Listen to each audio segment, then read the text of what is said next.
Hey, welcome to Vintage Wheels Chronicles. Today we've got another exciting story from the world of classic cars. Let's dive in. Brigitte Bardot and the Renault Floride convertible is a story that intertwines with the 1960s era, a time when style and glamour played a key role in society. This story encompasses not only the car that became a symbol of French chic, but also the life of Bardot, who at the time was one of the most recognizable and influential women in the world. Brigitte Bardot was born September 28, 1934 in Paris, in the family of engineer Louis Bardot and housewife Anne-Marie Mussel. As a child, Brigitte was fond of ballet and in 1947 entered the Conservatory of Paris. Her beauty and grace attracted the attention of fashion designers, and she soon began her career as a model. At the age of 15, her photographs first appeared on the cover of Elle magazine, which was the starting point of her journey to worldwide fame. In the early 1950s, Bardot began acting in movies. Her career as an actress was gaining momentum, but the real breakthrough happened in 1956 when she played the lead role in the movie And God Created Woman, directed by Roger Vadim, her first husband.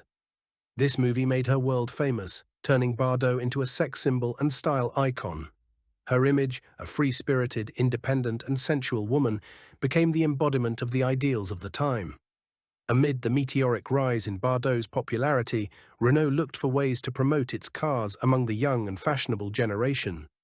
In the late 1950s, the company decided to create a car that would symbolize elegance and freedom.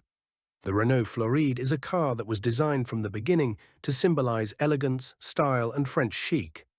Its story begins in the late 1950s when Renault decided to create a car that could appeal not only to French car enthusiasts but also to an international audience. The main task was to create a model that would symbolize a new lifestyle associated with youth, freedom and glamour. Renault Floride was presented at the Paris Motor Show in 1958. The car had several body variations: coupe, cabriolet and roadster. But it was the convertible that became the most popular version, which was associated with the spirit of the French Riviera, summer walks along the coast and leisurely enjoyment of life.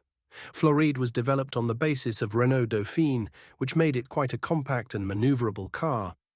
However, unlike its parent, the Floride was aimed at a different audience, those who value style and aesthetics over technical performance.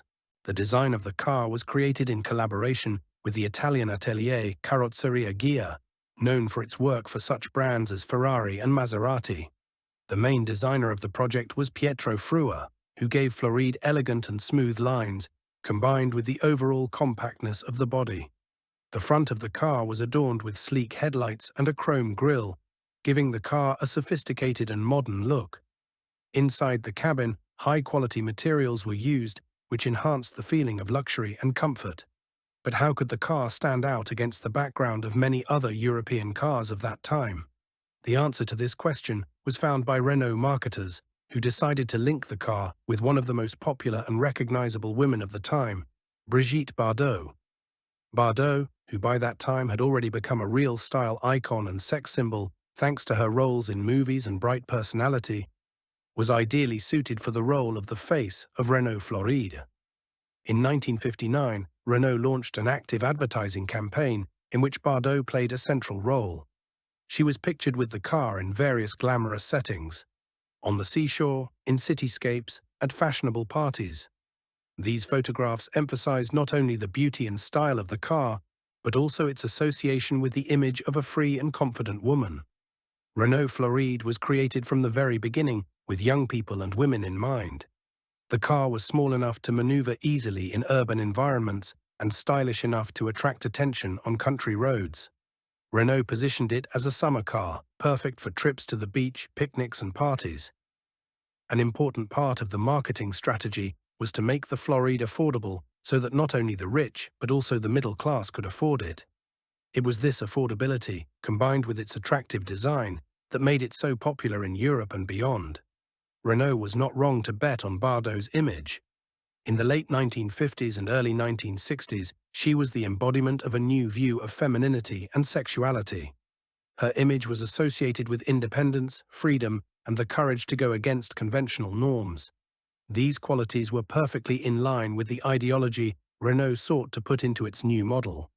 Floride became a symbol of a new time in which women played an important role and where style was an integral part of everyday life. The popularity of the car grew rapidly, especially in countries where movies starring Bardot were hugely popular. In the United States, the Floride was introduced under the name Renault Caravelle to emphasize its association with European style and grace. Although the car's specifications were not outstanding, its 845 cubic centimeter engine produced modest power. This did not detract from its appeal. Floride was bought not for its speed, but for its appearance and the opportunity to emphasize his lifestyle. Bardot not only actively participated in the car's advertising campaign, but actually drove the Renault Floride in her daily life. This reinforced the connection between the actress and the car in the eyes of the public. Bardot was not just a model posing next to the car, but a real user, which gave the advertisement an added degree of authenticity and appeal. This connection between Bardot and the Renault Floride was also part of the broader cultural picture of the time.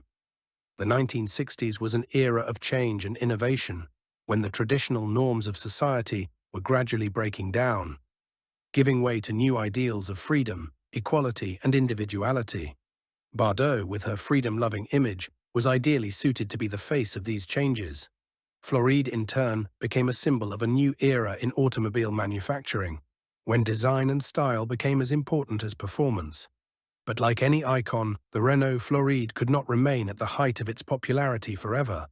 As the automobile industry evolved and consumer tastes changed, interest in compact and stylish cars began to wane.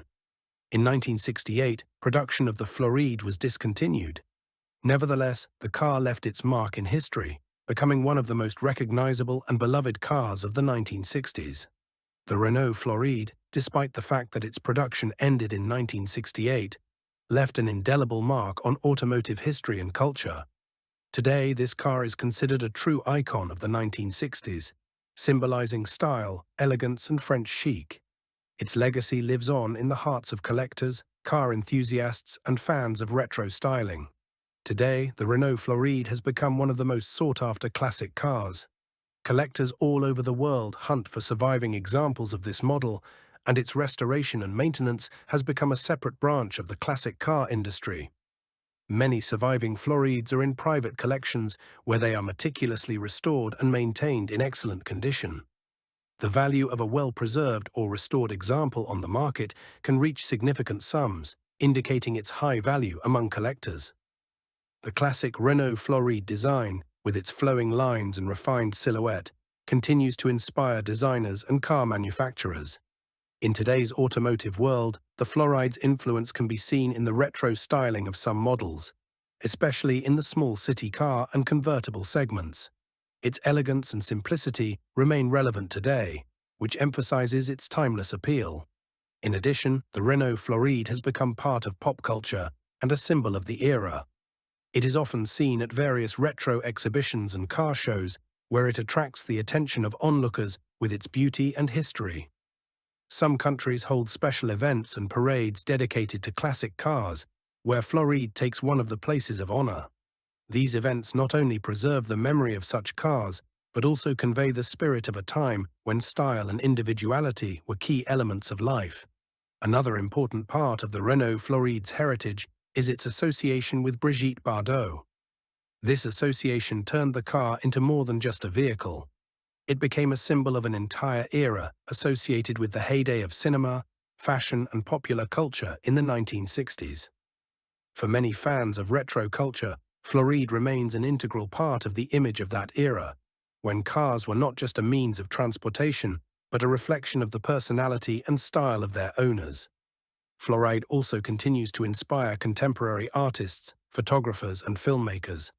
Its presence in contemporary films, TV series, and photo shoots emphasizes its iconic status and keeps alive the memory of its importance in the history of automotive culture. Even decades after production ended, the Floride remains a symbol of timeless elegance and style. Today, the car is also actively discussed in online communities and forums dedicated to classic cars. Owners and enthusiasts share their Floride restoration and maintenance stories and discuss its historical significance. These communities play an important role in preserving and spreading knowledge about this car, as well as maintaining interest in it among new generations of car enthusiasts. The legacy of the Renault Floride goes far beyond the automobile per se. It is a legacy of style, culture, and a time when cars were part of an art form that reflected societal ideals and aspirations. Thanks for watching Vintage Wheels Chronicles. Don't forget to like, subscribe, and hit the bell for more classic car stories. See you next time.